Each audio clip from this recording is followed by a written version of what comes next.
Hey garage heads, welcome back to the 6th Gear Garage. Today we're going to take a look at two different aftermarket fiberglass truck beds for 84 to 88 Toyota pickups.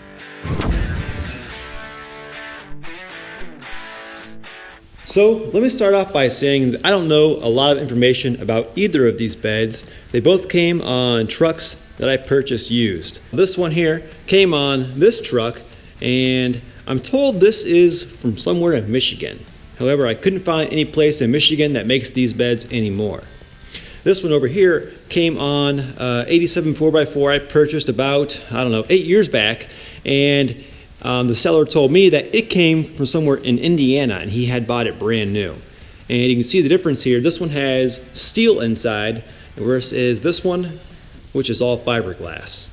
Back when there were still a lot of these trucks around, there were more companies that made aftermarket beds. I've looked online and I think there are only two companies, at least that I could find. One is in British Columbia in Canada, and the other one is out in California. So let's take a look at this one first. This bed is ribbed similar to the OEM bed, and there are some aftermarket beds that are actually flat inside, but this one does have the ribs. And inside this bottom surface here, I believe, is a piece of wood. Here you can see there's a hole where one of the mounting bolts has been taken out, and inside there looks to be, I'm guessing, some sort of a plywood inside, and then the fiberglass is laid on top of that, and then the gel coat, and then the paint. And this gel coat is pretty thick. There is a chip somewhere, yeah, right here, and you can see that's probably good 1/16 of an inch thick of gel coat. So despite not being metal, this is very strong, and I did have a 22RE and a transmission and a bunch of other parts in the back of this bed when I bought this truck, and it seemed to be just fine. There wasn't any kind of bend or flex or anything like that in it. One other feature about this design that I do like is that the wheel wells are more rounded. They aren't so squared off like the other bed. I mean, if you got cargo inside, it's not going to get banged up on those sharp 90-degree edges that the other bed has.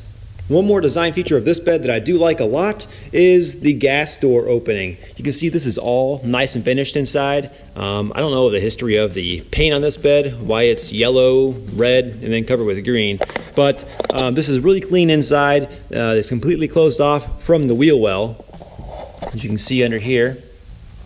And this is how I wish my other fiberglass bed on my 85 was. And it does have a drain hole inside to let out any water. It uses an OEM filler door, which doesn't quite fit perfect in this truck. You can see it probably needs some adjustment.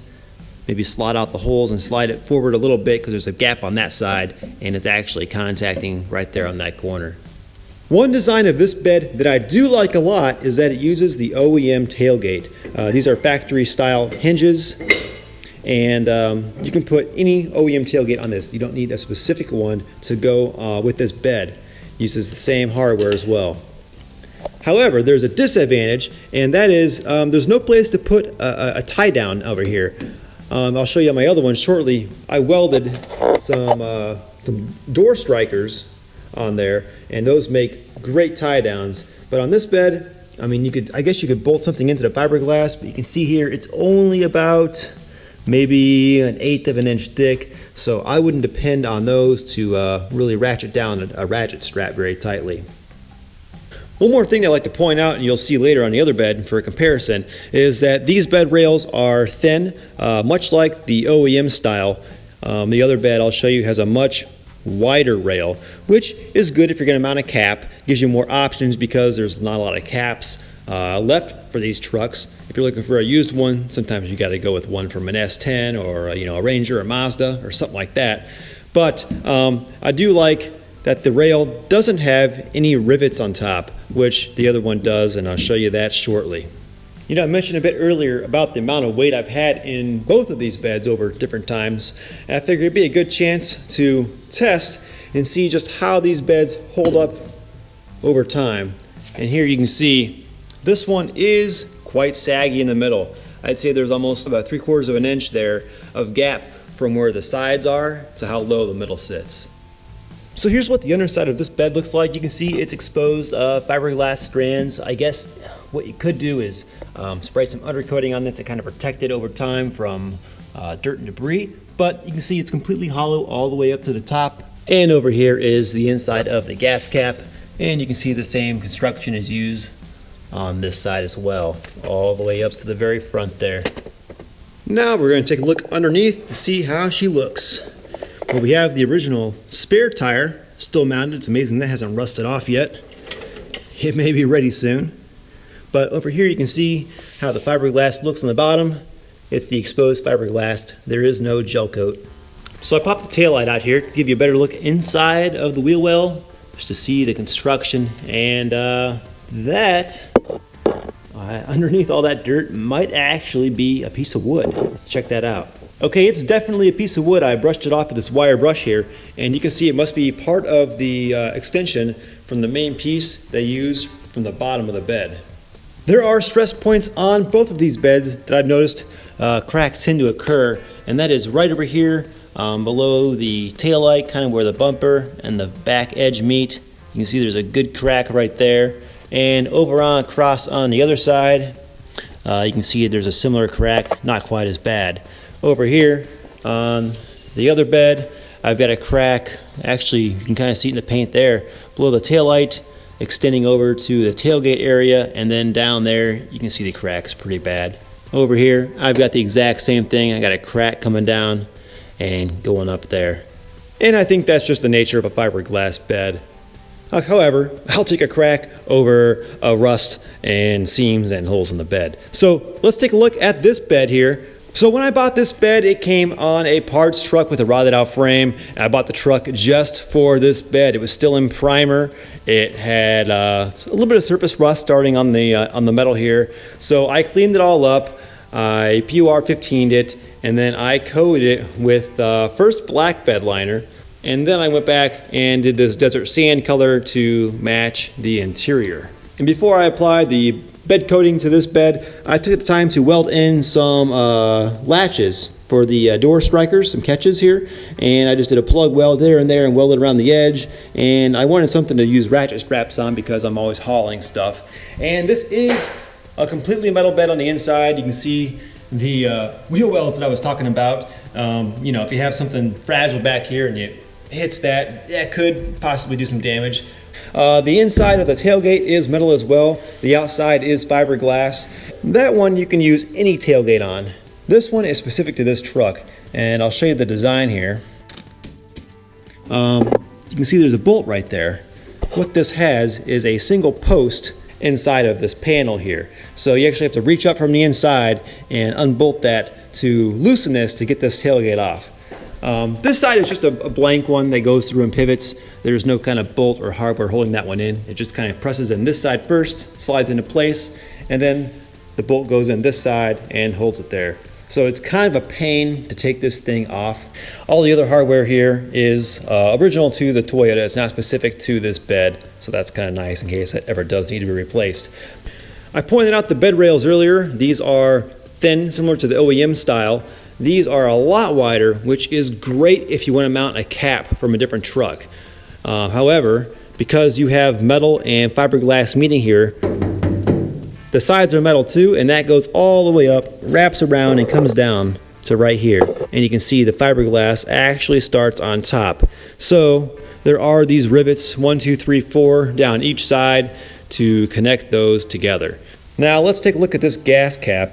It's a little bit goofy. I have a rubber band holding it closed. It works, you know. I'm sure I could mount up some tab of some sort to put on there, but in the meantime, every once in a while, I'll just go buy some romaine lettuce, and it comes with these nice thick rubber bands. I just tie it onto there. When I shut this, I can reach up through here because it's open and put it on the hook. Otherwise, I'm driving around and my door's swinging around. I don't know if it was designed that way or if there was a missing piece when I got it, but hey, that's a solution for the time being. You'll notice this is wide open. So when you're driving, especially off-roading, you're going through mud, it all comes up in here off the tire and gets stuck. I've opened this up after driving through some fields or off-roading in mud, and it's just packed with dirt. It's kind of messy. Now this looks pretty janky. It's not even cut straight. It's there's a gap down there. I think they didn't really put too much time into the fabrication part of this bed. And that's assuming that it came like this. Who knows? Maybe the previous owner put that on there because it came with nothing inside. That I can't tell you. So let's get some light inside here, and you can see that this piece is just kind of welded on with a little piece of metal up there, a little strip.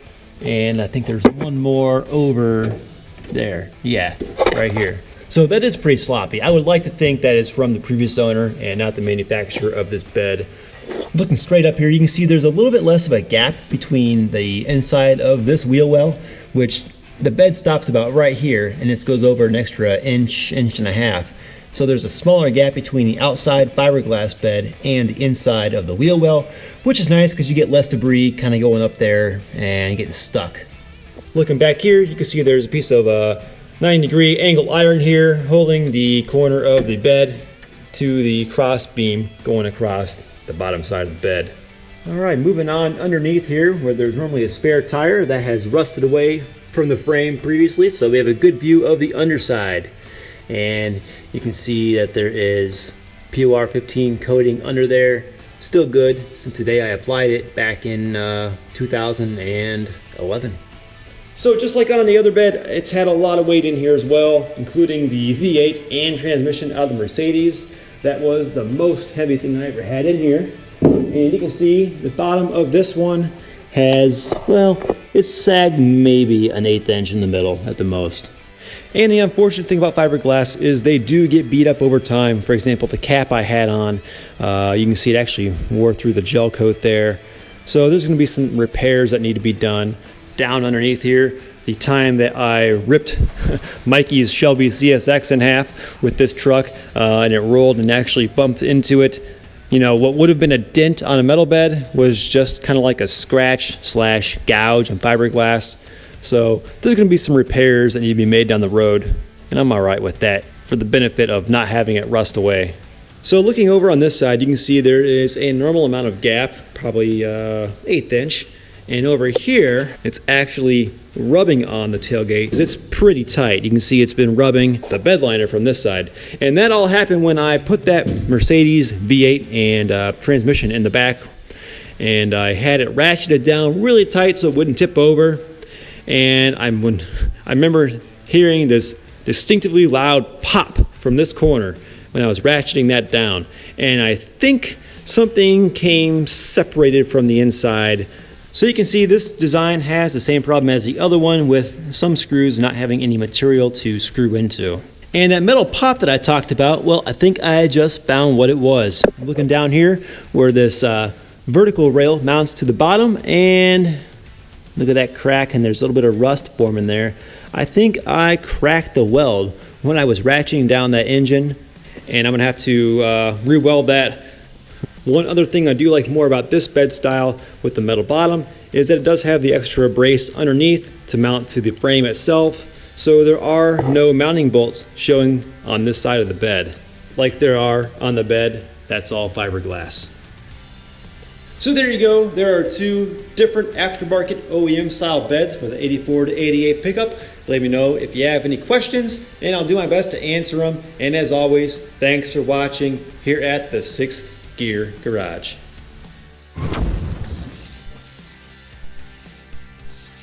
However, I'll take a crack over rust and seams and holes in the bed. So let's take a look at this bed here. This is the steel one. This one does have a tailgate, which is unfortunately specific to this bed. Okay, that wasn't supposed to happen.